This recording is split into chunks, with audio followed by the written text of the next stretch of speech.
who's excited? We all are after 154 games. They sure did. I mean, the Illawarra Hawks are coming in off some incredibly hot shooting. That game was over at quarter time, maybe even midway through the first quarter.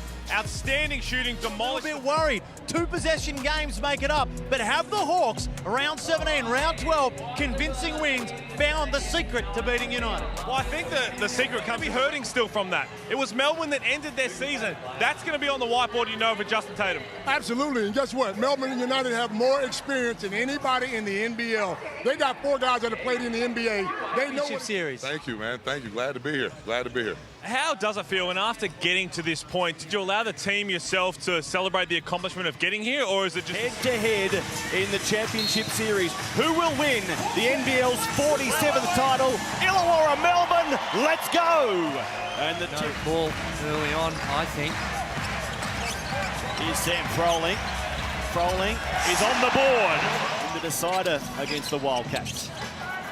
A little jittery there as well. The pass not great, but Darius Days lets fly successfully. Well, his rhythm after 2 down games from the perimeter. Tyler Harvey fouling out in his last couple of games. Ian Clark. Well, here's Lockie Olbrich. Clark all over Tyler Harvey. There's his runner straight through the net. Brad Rosen, to you. Yeah, I'm down here at the Melbourne United bench, and one of the things I love is that have come on, have all made an impact straight away. That's why we've got a 13-point draw at the moment. Davo Hickey, big 5 weeks for Davo Drewy as we look at Harvey. Find Will Hickey again. He's got better as the season has gone on. Statistically, Will Hickey, so too Lockie Olbrich, the young big man in the ranks. And Coach Dean, a lot of physicality in the game early, and I think the refs are doing a pretty good job of trying to keep everyone in check. That foul on Darius Days for an elbow. And there's Marcus Lee, provided for by Ian Clark. Knows that he is a prime target, so he steps forward, and the rule never come forward to help applies. Ihenjung Lee, the 3-point sniper, straight onto the court and straight onto the scoreboard. They did the exact same action in Game 3 against Southeast Melbourne, all floppy concept. Ihenjung Lee comes to the exact same spot, Matty, with the exact same result. Don't they have some X factors? Don't they have some bench depth? It is, and with him particularly, he's got a really quick release and good size, and that makes it hard, even when you're locking and trailing, to try and contest that shot. During a Tangerine timeout. If you look at some of Matthew Dellavedova's highest numbers, he has a career high of 3-pointers made in this venue a couple of seasons ago. I think it was 8. So this is a beautiful venue to shoot at. Krebs. In fact, it was Melbourne throwing it away. Now Tyler Harvey, the runner again. The shot is working for him today. And in his 11th season as an NBL head coach, in his 7th grand final series or championship series, 7 in 11 is a pretty good strike rate in my books. And as an example of Illawarra's depth, you've got Todd Blanchfield, who's coming off a 28-point outing, and he's not been seen yet in this contest. A turnover there might prompt Justin Tatum's hand. Here's Ian Clark stepping away from Ihenjung Lee without a score though. And a foul called on. When that ball is kicked out in those types of situations, if he can knock down just enough, he doesn't have to make them all, Drew, as Davo Hickey gets nasty with it. Sam Froling finishes. Matthew Dellavedova now 1 of 5 after that earlier bucket. This foul will be called on Tyler Harvey. No, I think it's going to be on Lee. It's just a little aggressive, inadvertent. The contact with Shea Illy, and it's a bad one. It's just, if you're just zipping around City, that's the one you want. Lee to Froling. Doesn't zip around, he spins around Lee, but can't finish. Gets a foul call in his favour along the way, though. It was a foul, so it was a late whistle. Often frustrating, but it was. Now, he is a very good passer, so they're probably also conscious of trying to put some ball pressure to make those passes a whole lot easier, tougher for him. 61% free throw shooter makes. So Illawarra by 2. Final minute of the first quarter, they've won 20 of their 32 first quarters this season. And Will Hickey couldn't get the finger roll finish to fall. So a chance for Melbourne to lock it up. Maybe take the lead through Ian Clark. No, it's Jack White dunking. What a turnaround. Will Hickey with one where he tried to do a Shane Warne off break where he went to throw it up rather than just dropping it in. Well, I thought he was going to elevate off 1 foot and try and dunk it with 2 hands. Maybe too many options ran through his mind. There's an audacious pass that falls fortunately for Todd Blanchfield, who picks up in Championship Game 1 where he left off in the... On Wednesday, Game 2, we're back to John Cain Arena in Melbourne. After full time here, thanks to basketball.com.au. Felix, Renard and Pools will review this game and look forward to Game 2. Ihenjung Lee's looking forward. Another three-pointer for the South Korean. Andrew, it amazes me how he continues to get a shot off on the first possession after he enters the game. As Bowen says, I can match you. He can't on that attempt. And then a steal by Will Hickey. Spotting Lockie Olbrich, cutting baseline, but the youngster couldn't finish. I don't think he realised how open he was. He rushed it a little. Oh, right. Oh. Lowe just pushed it.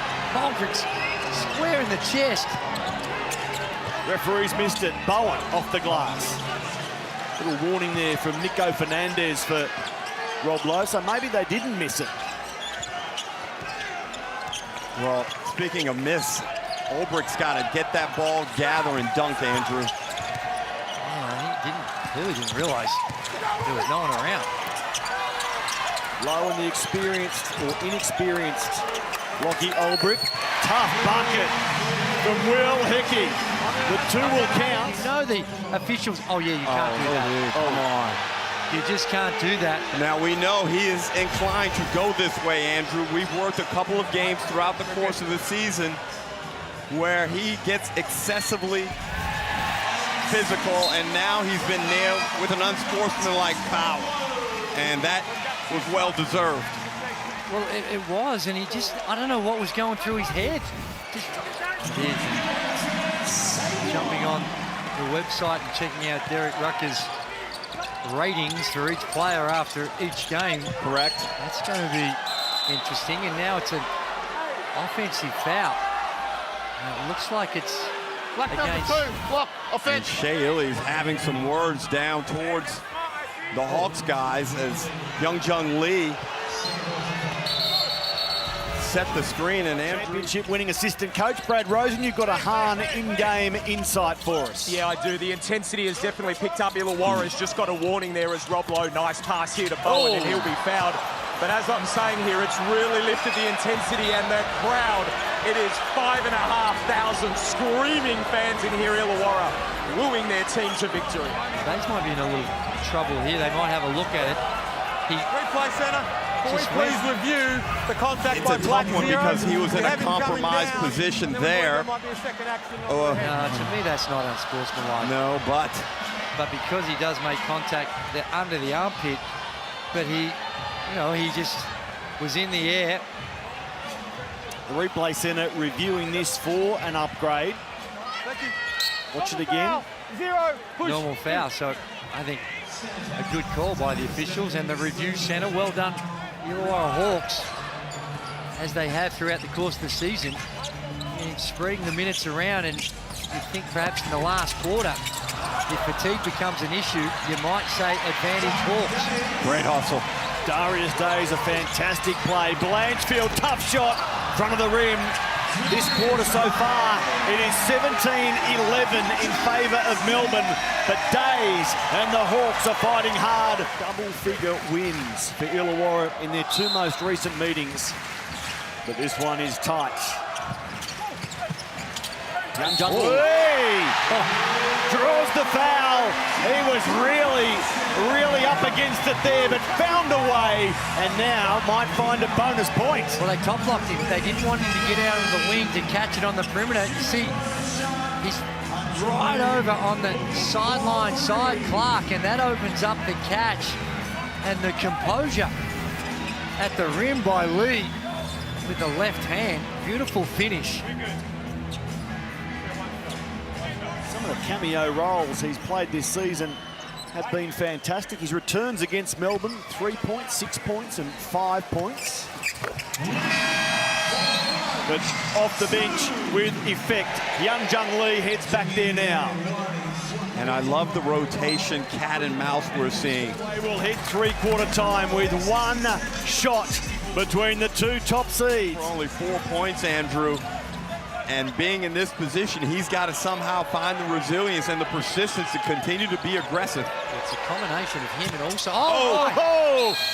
6 championship series combined, Gaze and Rucker. As Dellavedova goes to low. Puts it on the floor, gets closer, and banks two. That's the type of action where he's in his sweet spot. Shea Ili gets to the rack. Final 5 minutes, game 1 of the championship series. The Melbourne steal, home court advantage. Ian Clark from the corner. It's tough. Really good closeout. And touch a win. Ihenjung Lee with the inbound. Finding Will Hickey for a quick three. Hickey knew it wasn't going. Follows up, scores from close range. 7 the difference. Well, Andrew, you need some steals, some sloppiness, and some quick buckets. There's a foul, Hickey on Clark. Clark to the line. Whilst you give back home court advantage to Melbourne United, it's a little more significant. Here's Blanchfield off the glass. Marcus Lee, Illawarra hope to go to John Cain Arena where they beat Melbourne in round 12 and repeat the dose. Kell. The coaches already shake hands. Absolutely. Melbourne come to Wollongong, smack the Hawks in the face and steal home court advantage. The second seed with an upset in game 1 to tip this championship series on its head. Well, a fantastic performance in the second adversity and the disappointment of dropping this first game here at home. Joe is standing by with the tower of strength for Melbourne tonight, Joe.